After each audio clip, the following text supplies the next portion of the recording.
অতএব এত দুশ্চিন্তার কিছু নাই, জীবনকে নিয়ে এত দুশ্চিন্তার কিছু নাই। জীবনটাকে কোরআন সুন্নাহর আলোকে এনজয় করেন। কোরআন সুন্নাহকে দিয়ে জীবনকে এনজয় করা যায়। কোরআন এবং সুন্নাহর আনুগত্যের মধ্য দিয়ে আপনি জীবনকে উপভোগ করেন, টেনশন করার দরকার নেই।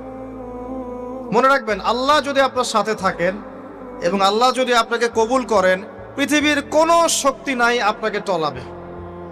পৃথিবীর কোনো শক্তি নাই, পৃথিবীর সমস্ত শক্তি একত্রিত হয়ে আপনার চুল বাঁকা করতে পারবে না, যদি আল্লাহ আপনার সাথে থাকে।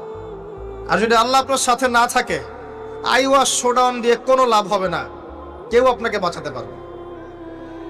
অতএব আল্লাহকে আপন করে নেন, যার যার হক তাকে তাকে দেন, নিজের হক আল্লাহর কাছে চেয়ে নেন, ইনশাআল্লাহ আপনি সুখে থাকবেন। এর আগে আল্লাহ পাক একা ছিলেন, আর কিচ্ছু ছিল না। হুয়াল আউয়াল ওয়াল আখির ওয়াজ যাহির ওয়াল বাতিন ওয়া হুয়া বিকুল্লি শাইইন আলিম, সূরা হাদীদ। আল্লাহ পাক একা ছিলেন, কোনো কিছু